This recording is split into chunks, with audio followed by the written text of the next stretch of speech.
اس لڑکی کی زبان سے اپنے بھائی کا نام سن کر میرے پیر وہیں پر جم کے رہ گئے۔ وہ لڑکی کیا مرتضیٰ بھائی کو جانتی تھی؟ کون تھی وہ لڑکی؟ اور عدنان نے مجھے کیوں ظلم اور زیادتی کا نشانہ بنایا تھا؟ کس چیز کا بدلہ لے رہا تھا وہ میرے بھائی سے؟ ایسا انہوں نے کیا کیا تھا؟ یقیناً کچھ نہ کچھ تو ماضی میں ایسا ہوا تھا جس کا خمیازہ میں بھگت رہی تھی۔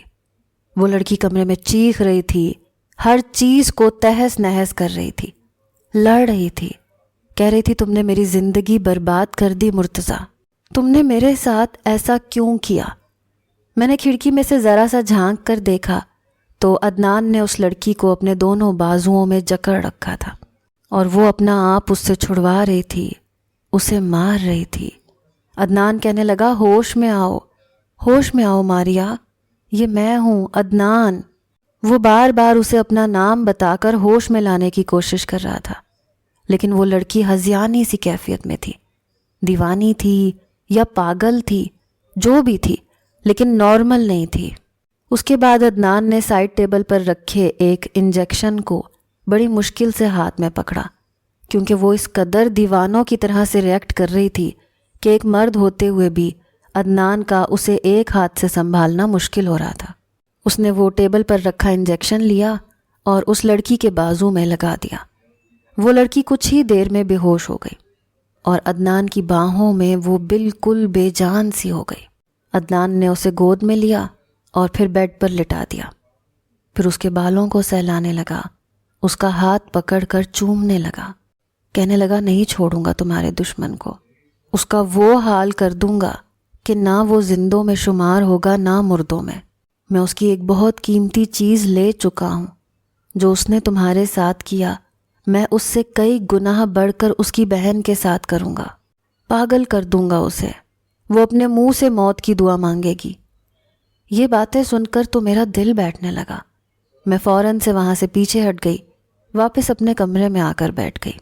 میرا دل بے حد خوف زدہ تھا، کیونکہ جو کچھ میں دیکھ کر آئی تھی اور جس قدر غصے میں عدنان تھا وہ میرے ساتھ کچھ بھی کر سکتا تھا۔ پتہ نہیں وہ عدنان کی کیا لگتی تھی اور کیا نہیں، لیکن وہ عدنان کے لیے بہت خاص تھی، جس کی خاطر اس نے دھوکے سے مجھ سے محبت رچائی۔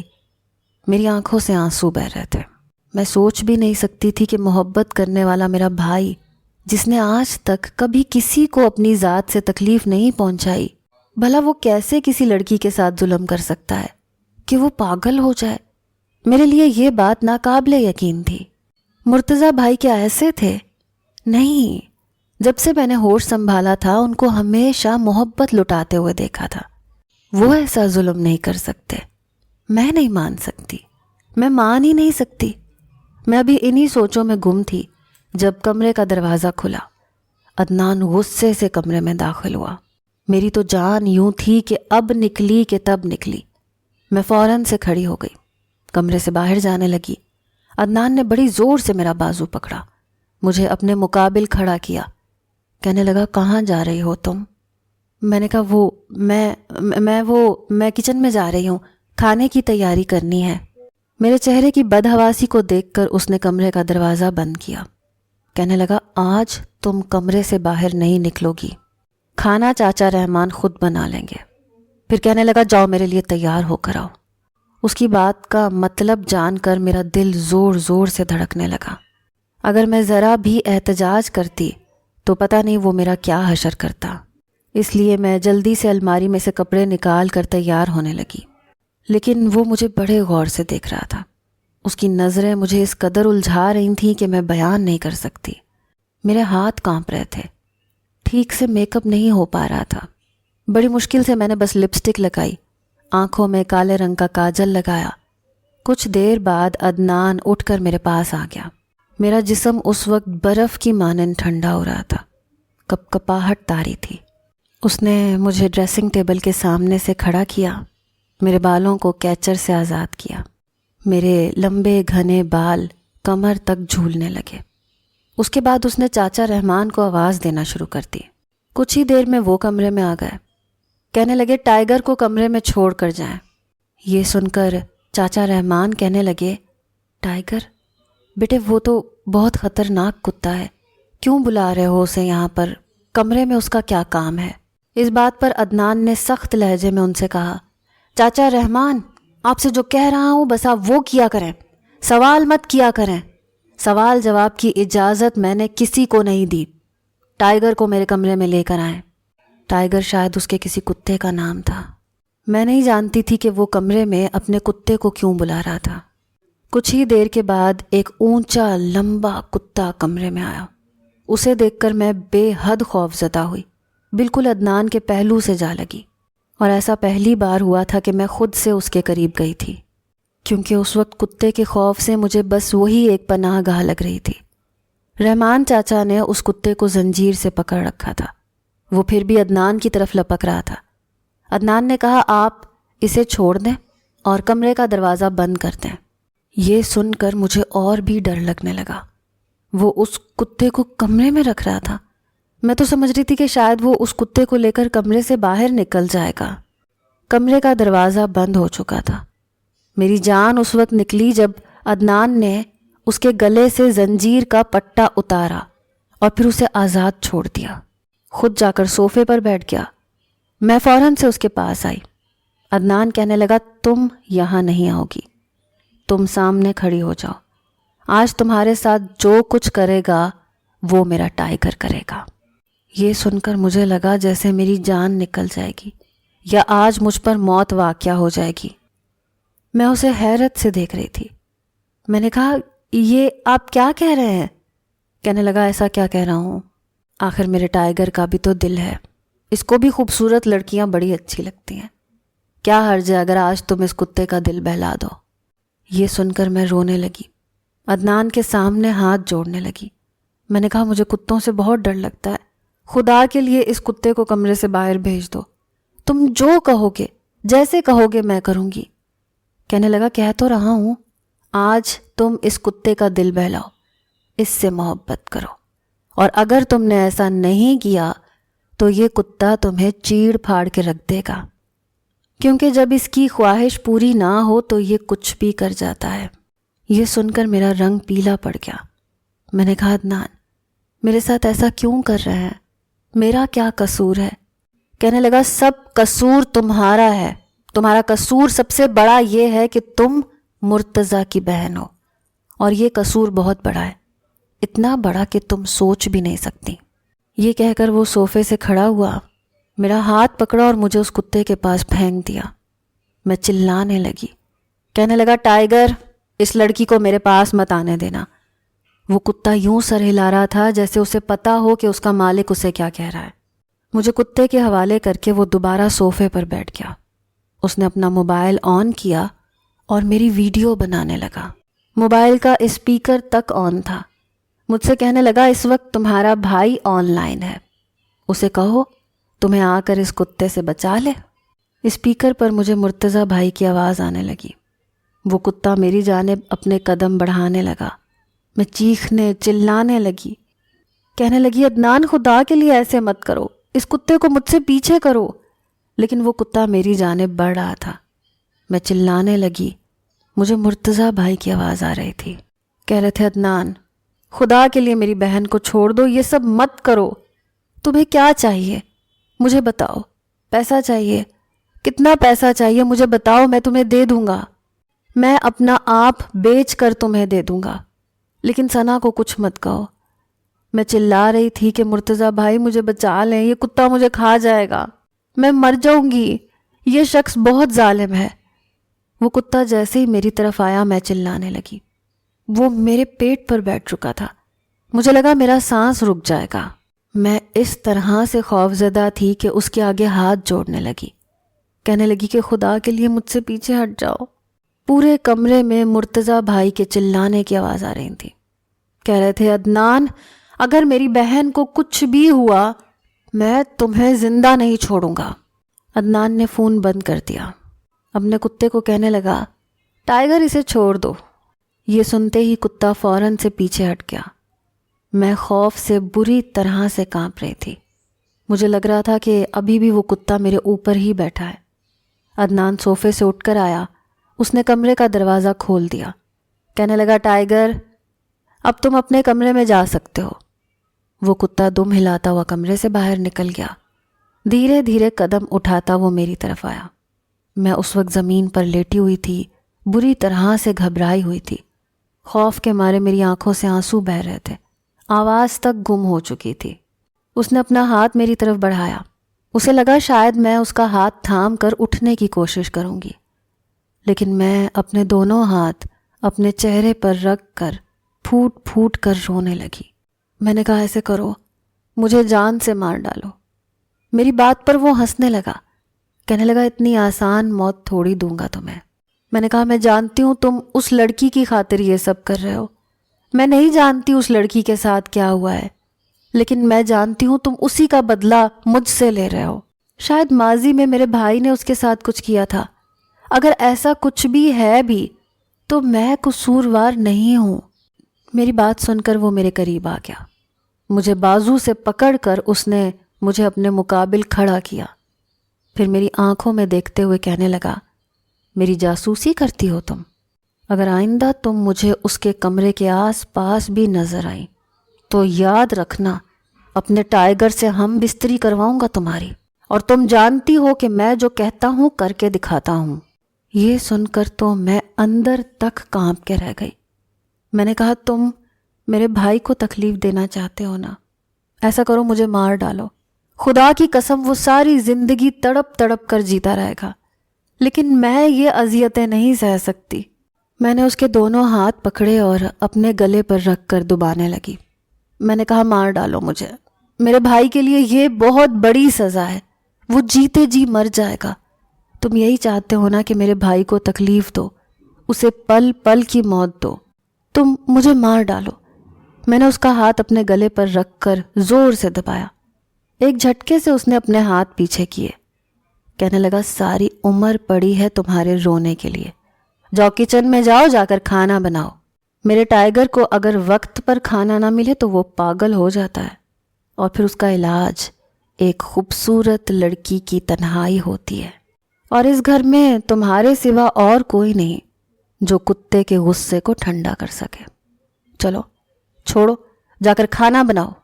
وہ کمرے سے باہر نکل گئے، لیکن میں تنگ آ چکی تھی۔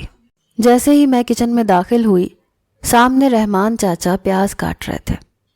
مجھے روتا ہوا دیکھ کر کہنے لگے مجھے بہت دکھ ہوتا ہے تمہیں روتا دیکھ کر، لیکن بیٹا میں تمہاری کوئی بھی مدد نہیں کر سکتا۔ میں نے کہا آپ کو کوئی ضرورت نہیں ہے۔ ان سے کہا کہ وہ جائیں یہاں سے، کھانا بنانا میری ذمہ داری ہے، میں بنا لوں گی۔ وہ کہنے لگے میں تمہاری مدد کر دیتا ہوں۔ میں نے کہا مجھے نہیں چاہیے کسی کی مدد، آپ جائیں یہاں سے۔ وہ کچن سے باہر چلے گئے۔ میں نے وہ تیز چھری پکڑی، اپنی کلائی پر رکھ دی۔ روز روز قطرہ قطرہ مرنے سے بہتر میں ایک بار موت کی اذیت سہتی۔ میں نے اپنی آنکھیں زور سے بند کر لیں۔ جب میں نے آنکھ کھولی تو ٹپ ٹپ خون میرے ہاتھ سے تیزی سے بہہ رہا تھا۔ میں نے چھری فرش پر پھینکی اور سامنے رکھی کرسی پر جا کر بیٹھ گئی۔ اپنا ہاتھ میں نے ٹیبل سے نیچے لٹکا دیا اور اپنا سر ٹیبل پر رکھ لیا۔ آنکھیں بند کر کے اس اذیت سے بہتر تھا کہ میں ایک بار ہی موت کا مزہ چکھ لوں، اپنے آپ کو ختم کر لوں۔ جو کچھ وہ میرے ساتھ آگے کرنے والا تھا وہ ایک لرزا دینے والا عمل تھا۔ میں کسی بھی کتے کے ساتھ ایسا کام نہیں کر سکتی تھی۔ میں اس کی ہوس کا نشانہ نہیں بن سکتی تھی۔ پتہ نہیں وہ لڑکی کون تھی، اس کی کیا لگتی تھی جس کی خاطر وہ یہ سب کچھ کر رہا تھا۔ آہستہ آہستہ میری آنکھوں میں نیند آنے لگی۔ مجھے اپنے اندر نکاہت کا احساس ہونے لگا۔ خون بہہ کر زمین پر گھوم کر ڈھیر لگ چکا تھا کہ اچانک سے میری کلائی کسی کے ہاتھ میں پکڑی گئی۔ میں نے آنکھیں کھول کر دیکھا تو سامنے چاچا رحمان تھے۔ کہنے لگے بیٹا یہ تم نے کیا کیا؟ پھر وہ مالک مالک کہہ کر چلانے لگے۔ میں نے کہا چاچا میرا ہاتھ چھوڑ دیں، مجھے مر جانا ہے، خدا کے لیے اس ظالم شخص کو نہ بلائیں، میں جینا نہیں چاہتی، وہ مجھے بہت اذیت سے موت دے گا، میں اس اذیت کو نہیں سہ سکتی، مجھے مر جانے دیں، اسے مت بلائیں۔ لیکن وہ مالک مالک چلائے جا رہا تھا۔ کچھ ہی دیر میں بڑی تیزی سے عدنان کچن میں داخل ہوا۔ میرے ہاتھ سے بہتا ہوا خون فرش پر دیکھ کر گھبرا گیا، فوراً سے میرے پاس آیا۔ کہنے لگا یہ کیا کیا تم نے؟ میں نے کہا مجھے مر جانے دو، میں تمہاری اذیتوں کی متحمل نہیں ہوں، میرے بھائی کے لیے یہ اذیت زندگی بھر سہنے کے لیے کافی ہوگی کہ میں مر چکی ہوں، خدا کے لیے مجھے مت بچانا۔ اس نے میری بات کو نظر انداز کرتے ہوئے رحمان چاچا کی طرف دیکھا، کہنے لگا ڈرائیور کو بولو جلدی سے گاڑی نکالے۔ یہ کہہ کر اس نے میرے گلے میں سے میرا دوپٹہ اتارا، میرے ہاتھ پر باندھنے لگا۔ میں نے کہا مت بچاؤ مجھے نہیں جینا، میں مرنا چاہتی ہوں۔ وہ مجھے اپنی گود میں اٹھا کر باہر لے گیا۔ گاڑی کی پچھلی نشست پر اس نے مجھے لٹایا اور پھر میں ہوش کی دنیا سے غافل ہو چکی تھی۔ میں چاہتی تھی کہ میں مر جاؤں، لیکن وہاں بھی موت مجھ پر مہربان نہیں ہوئی۔ جب آنکھ کھلی تو میں اسی کمرے میں موجود تھی۔ مجھے ڈرپ لگی ہوئی تھی، میرا ہاتھ پٹیوں سے لپٹا ہوا تھا۔ میں نے آنکھیں کھولی تو وہ میرے بیڈ کے ساتھ کھڑا تھا۔ میں نے اٹھ کر بیٹھنے کی کوشش کی، کہنے لگا اپنے ہاتھ پر زور مت دو، میں تمہیں بٹھا دیتا ہوں۔ جیسے وہ میرے قریب آنے لگا میں نے اس کا ہاتھ ہٹا دیا۔ میں نے کہا مجھ پر احسان مت کرو، مجھے بس یہ بتا دو مجھے کیوں بچایا تم نے۔ اس نے کوئی بھی جواب نہیں دیا۔ میں نے کہا میں نے مرنے کی کوشش کی تھی، مجھے جب موقع ملے گا میں خود کو ختم کروں گی، کیونکہ جو اذیت تم مجھے دینا چاہتے ہو وہ میں نہیں سہ سکتی۔ بہتر یہ ہے کہ میں اپنی جان لے لوں، جب موقع ملے گا میں پنکھے سے لٹک کر خودکشی کر لوں گی، نہیں تو اپنے آپ کو جیسے بھی ختم کر لوں گی۔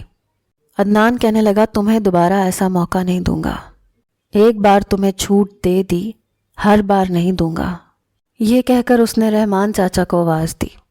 جیسے ہی وہ کمرے میں داخل ہوئے ان سے کہنے لگا کہ اس کے لیے جوس لے کر آئیں۔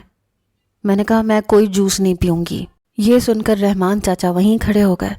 عدنان انہیں گھور کر دیکھنے لگا، کہنے لگا جائیں آپ جا کر جوس لے کر آئیں، میں دیکھتا ہوں کیسے نہیں پیتی۔ کچھ دیر بعد رحمان چاچا میرے لیے جوس کا گلاس لے آئے۔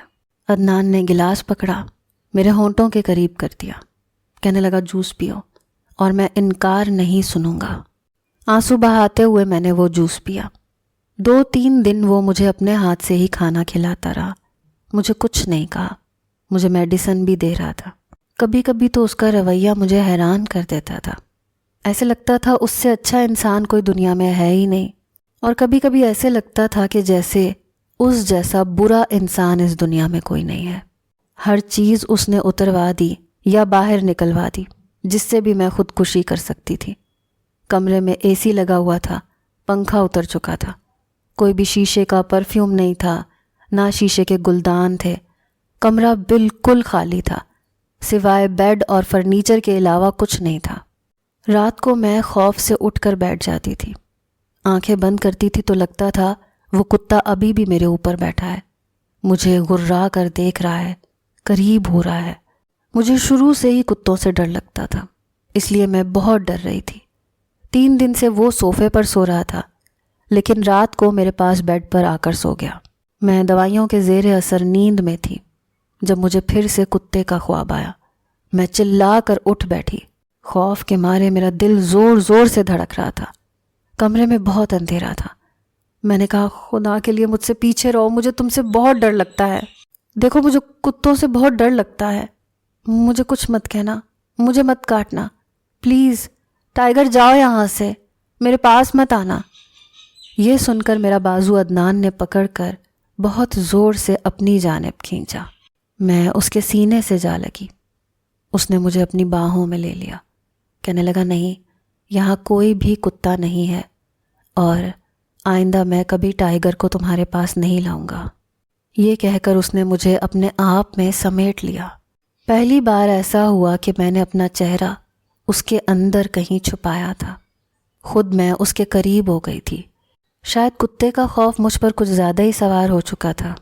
پہلی بار ایسا ہوا تھا کہ میں نے اس کی محبت کا جواب محبت سے دیا تھا، ورنہ ابھی تک جتنی بار بھی وہ میرے قریب آیا تھا ایک زبردستی کا بندھن تھا۔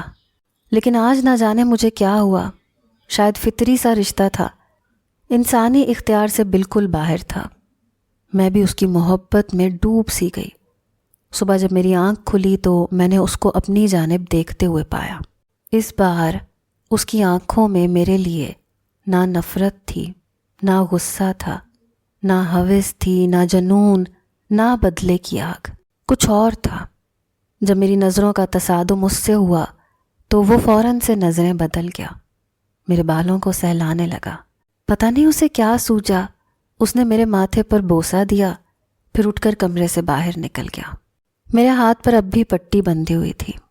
میں اٹھ کر کھانا بنانے کے لیے باہر جانے لگی تو کمرہ لاک تھا، اس لیے مجھے مجبوراً کمرے میں بیٹھنا پڑا۔ دوپہر کے وقت چاچا رحمان کھانے کی ٹرے لے آئے۔ میں نے چپ چاپ کھانا کھا لیا۔ میں نے رحمان چاچا سے پوچھا کہ وہ لڑکی کون ہے۔ وہ پھر مجھ سے نظر چرانے لگے۔ میں نے کہا چاچا، آپ اگر مجھے اپنی بیٹی سمجھتے ہیں تو پلیز مجھے بتائیں، میں ابھی تک انجان ہوں کہ میں کس جرم کی سزا کاٹ رہی ہوں۔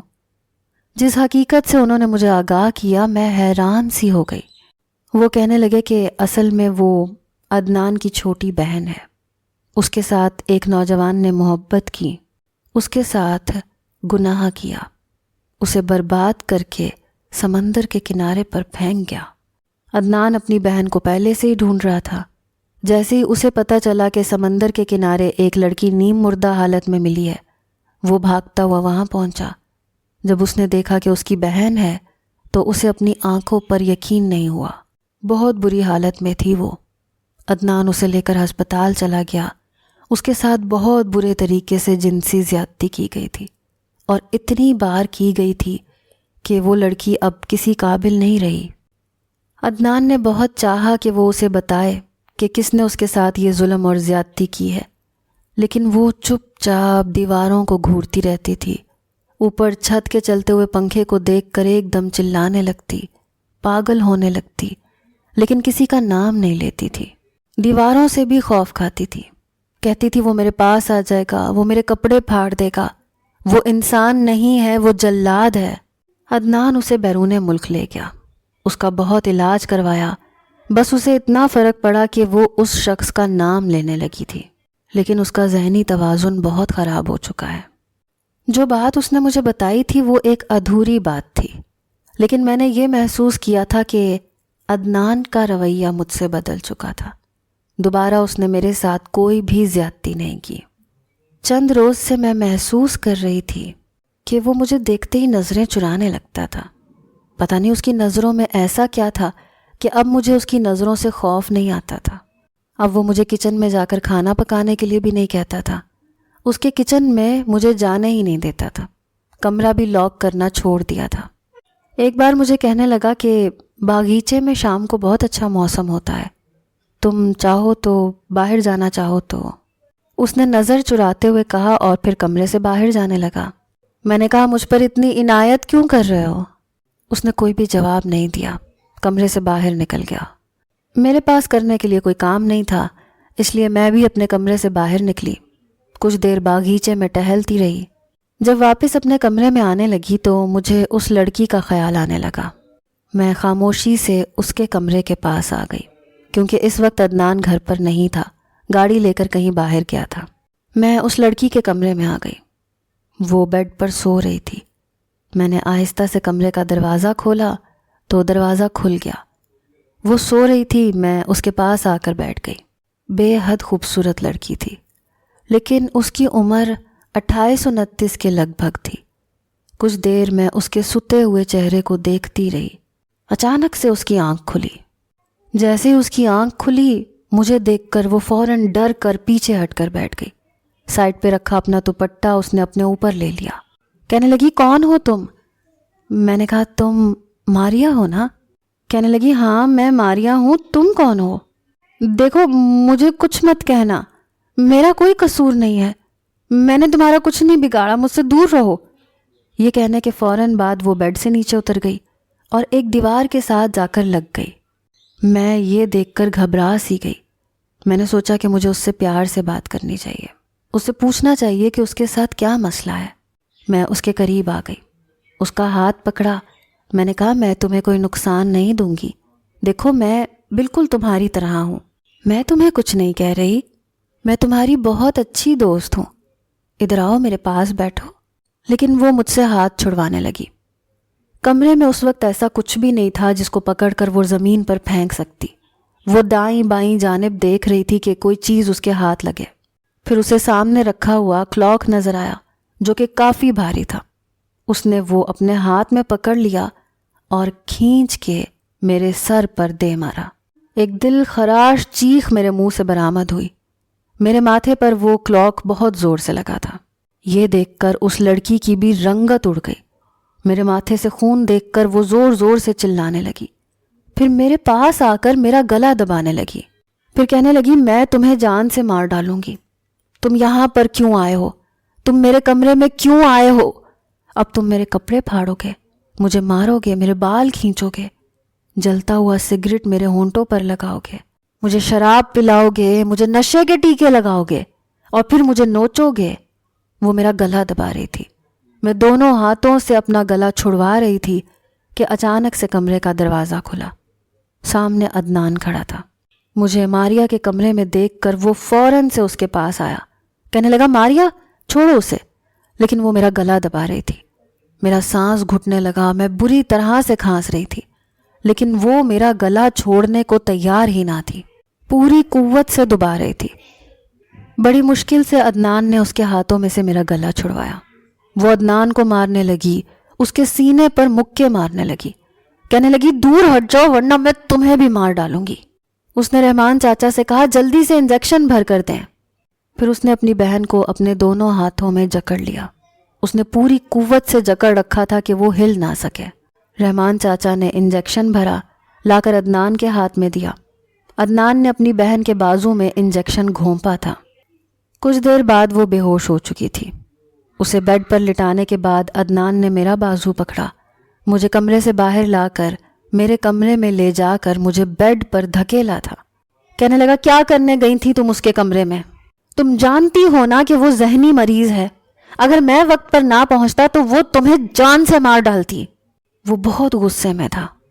میں نے کہا مجھے نہیں پتا تھا وہ یہ سب میرے ساتھ کرے گی، میں تو چاہتی تھی وہ مجھ سے دوستی کرے، مجھے بتائے کہ اس کے ساتھ کیا مسئلہ ہے۔ میری طرف دیکھ کر وہ غصے سے کہنے لگا کہ کئی سالوں سے بڑے بڑے نفسیاتی ڈاکٹرز ماریا کی زبان سے اس کا مسئلہ نہیں جان سکے اور تم ایک دن میں اس سے سب کچھ اگلوا لو گی۔ میں نے لندن، امریکہ کا کوئی نفسیاتی ڈاکٹر نہیں چھوڑا جس کو اپنی بہن کو نہ دکھایا ہو۔ اب آئندہ اس کے کمرے میں مت جانا۔ میں نے کہا اچھا ہوتا وہ مجھے مار دیتی۔ میری بات ابھی یہیں تک پہنچی تھی کہ اس نے مجھے دونوں بازوؤں سے پکڑا، میری آنکھوں میں آنکھیں ڈال کر کہنے لگا میں نہیں چاہتا کہ تمہیں کوئی نقصان پہنچے۔ میں نے کہا کیوں؟ کہنے لگا کہ اس لیے کیونکہ میں تم سے۔ یہ کہنے کے بعد وہ چپ ہو گیا، پھر کمرے سے باہر چلا گیا۔ میں تو اسے یہ کہنا چاہ رہی تھی کہ اچھا ہوتا وہ مجھے مار دیتی۔ اگر اس کے ساتھ زیادتی کرنے والا میرا بھائی تھا تو میری موت کی صورت میں اسے بھی سزا ملنی چاہیے تھی، لیکن اس نے میری بات پوری نہیں ہونے دی، اور اب جو ادھوری بات وہ کہہ کر گیا تھا اس نے میرے دل کو ایک الگ ہی لے پر دھڑکانا شروع کر دیا۔ وہ کمرے میں آیا تو تکیہ اٹھا کر صوفے پر جانے لگا، لیکن پتہ نہیں کیوں جا نہیں سکا۔ دوبارہ سے بیڈ پر تکیہ رکھ کر میرے برابر میں لیٹ گیا، آنکھیں بند کیں اور میرے قریب آ گیا۔ اس بار میں بالکل خاموش اس کے برابر میں لیٹی رہی۔ کہنے لگا ثنا مجھے تمہاری محبت چاہیے، اس وقت میں بہت ڈپریس ہوں۔ تب مجھے سمجھ میں آیا کہ عورت کا مرد سے محبت کرنا کتنا ضروری ہے، جتنا ایک عورت مرد کی محبت بھری باتیں سن کر اور اس کی محبت پا کر اپنی ساری پریشانیاں وقتی طور پر بھول جاتی ہے، مرد بھی عورت کی محبت اور اس کی میٹھی میٹھی باتیں سن کر سب کچھ بھول جاتا ہے۔ وہ میرا ساتھ چاہتا تھا، میرے ساتھ زبردستی کرنا نہیں چاہتا تھا، محبت کرنا چاہتا تھا اور محبت مانگ رہا تھا۔ میں نے کہا پہلے اپنی ادھوری بات مکمل کرو۔ کہنے لگا کون سی ادھوری بات؟ میں نے کہا وہی جو آپ آج کہتے کہتے رک گئے تھے، آپ مجھ سے کیا؟ میری بات سن کر وہ میرے پاس آ کر ہنسنے لگا، کہنے لگا اظہار سننا چاہتی ہو مجھ سے؟ سوچ لو سویٹ ہارٹ، اگر میں اظہار کروں گا تو تم سے بھی سننا چاہوں گا۔ میں نے کہا لیکن میں تو آپ سے محبت نہیں کرتی۔ وہ کہنے لگا جھوٹ مت بولو مجھ سے، میں تو جانتا ہی نہیں تھا کہ محبت کیا ہوتی ہے، میں نے صرف تم سے بدلہ لینے کے لیے محبت کا ڈرامہ رچایا تھا۔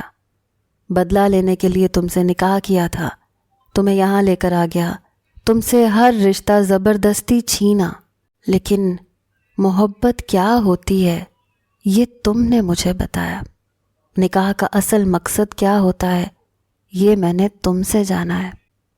اس دن جس طرح سے تم نے مجھے محبت سے سیراب کیا تھا، میں نہیں جانتا مجھے کیا ہو گیا۔ ثنا، میں بہت چاہنے لگا ہوں تمہیں، تمہارے ساتھ وہ سب نہیں کر سکتا جو تمہارے بھائی نے میری بہن کے ساتھ کیا۔ اس کا لہجہ بہت دھیما تھا، ٹوٹا ہوا تھا۔ میں اٹھ کر بیٹھ گئی، وہ بھی اٹھ کر بیٹھ چکا تھا۔ اس نے لیمپ آن کر دیا۔ میں نے کہا اگر آپ مجھ سے محبت کرتے ہیں تو پلیز مجھے سچ بتائیں، ماریا کے ساتھ ہوا کیا تھا؟ کہنے لگا ماریا اصل میں میری سوتیلی بہن ہے۔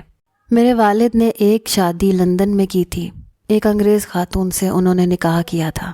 میں اپنی ماں کا ایک اکلوتا ہی بیٹا تھا۔ میرا دل چاہتا تھا کہ میری کوئی بہن ہو یا بھائی ہو، حالانکہ میری ماں کو اپنی سوتن سے سخت نفرت اور چڑ تھی، لیکن جب بھی میں اپنے والد کے ساتھ لندن جاتا تو میں اپنی بہن سے بہت پیار کرتا تھا۔ وہ بھی میری عادی ہو چکی تھی، بھیا بھیا کہتی تھی۔ جیسے تمہیں مرتضیٰ سے محبت ہے، ایسے ہی ماریا سے مجھے بے تحاشا محبت ہو گئی۔ لیکن وہ پاکستان نہیں آتی تھی، کیونکہ میری انگریز ماں اسے پاکستان آنے ہی نہیں دیتی تھی۔ میں پاکستان میں رہتا تھا، میں نے یہیں یونیورسٹی میں داخلہ لیا تو میری دوستی مرتضیٰ سے ہو گئی۔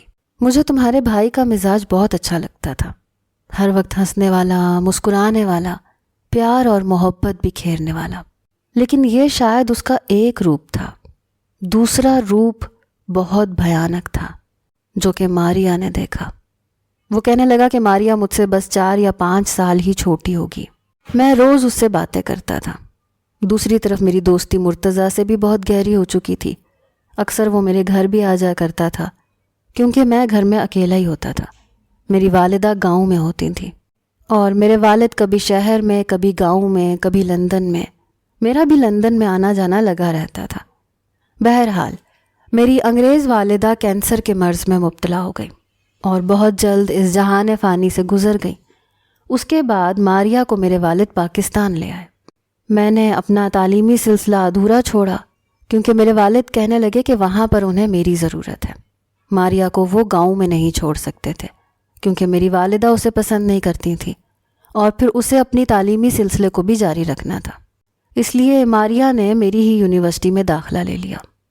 میں نہیں جانتا اس کی مرتضیٰ کے ساتھ کب دوستی ہوئی، کب محبت ہوئی۔ میں یہ بات تب سمجھا جب مجھے مرتضیٰ سے یہ پتہ چلا کہ اسے ایک لڑکی اچھی لگنے لگی ہے، اور جب میں پاکستان آؤں گا تو وہ مجھے اس سے ملوائے گا۔ اس نے کہا کہ وہ بہت محبت کرتا ہے اس سے۔ میں نے کہا کہ اچھا، مجھے اس کی تصویر بھیجو۔ کہنے لگا نہیں، میں تمہیں اس سے آمنے سامنے ملوانا چاہتا ہوں۔ مجھے ایک بار ملازم کا فون آیا کہ ماریا یونیورسٹی سے واپس نہیں آئی۔ میں یہ سن کر پریشان ہوا۔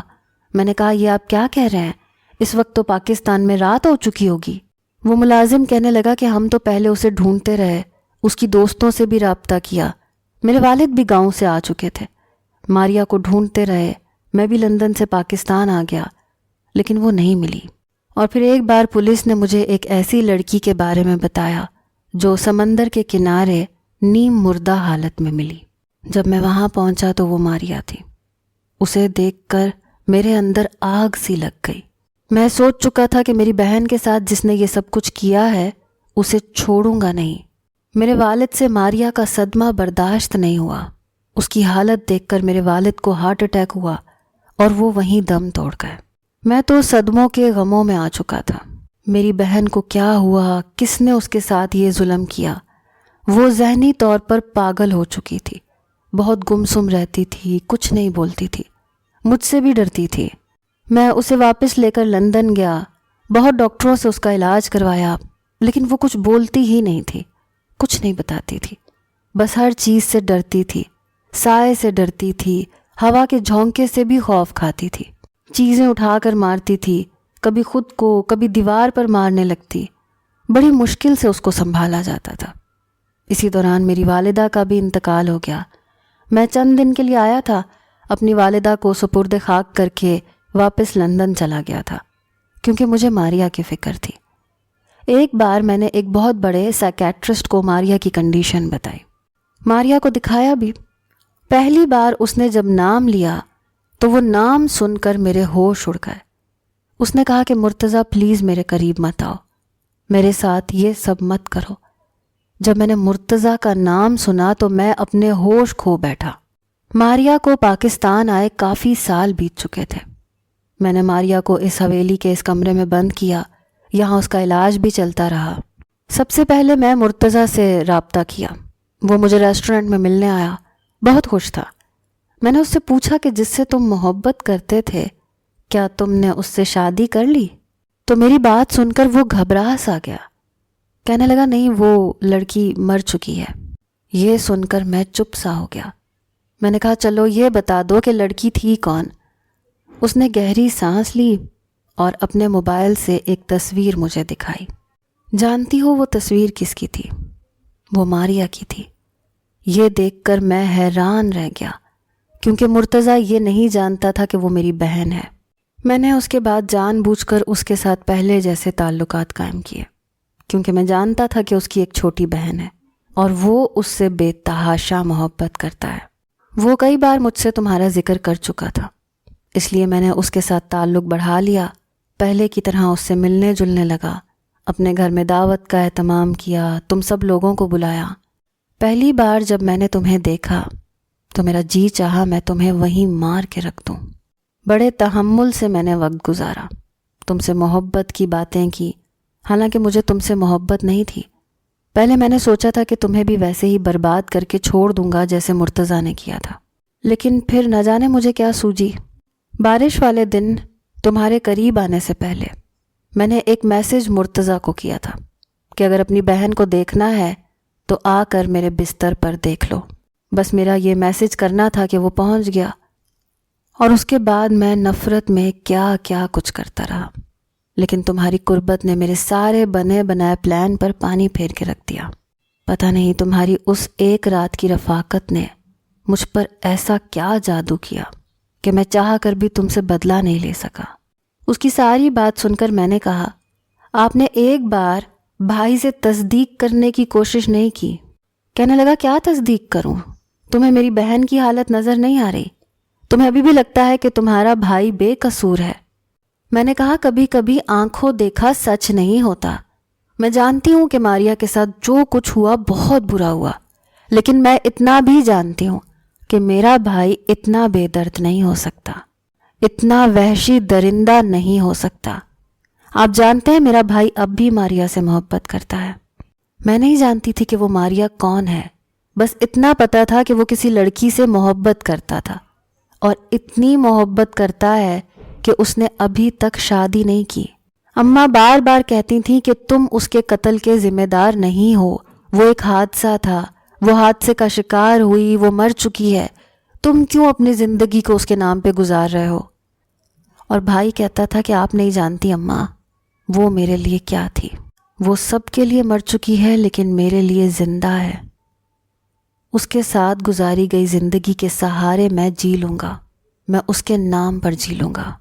میں نے کہا آپ بتائیں عدنان، کیا وہ شخص اس لڑکی کی خاطر اپنی زندگی اس کے نام پر گزارنے کو تیار ہو جائے گا؟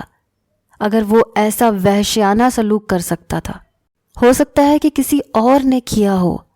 ماریا میرے بھائی سے محبت کرتی تھی، اس لیے اس کے منہ سے صرف مرتضیٰ کا نام نکل رہا ہو، اور اس کے ساتھ ظلم اور زیادتی کرنے والا کوئی اور ہو، کیونکہ وہ اپنا ذہنی توازن کھو چکی ہے، اسے کچھ بھی یاد نہیں ہے۔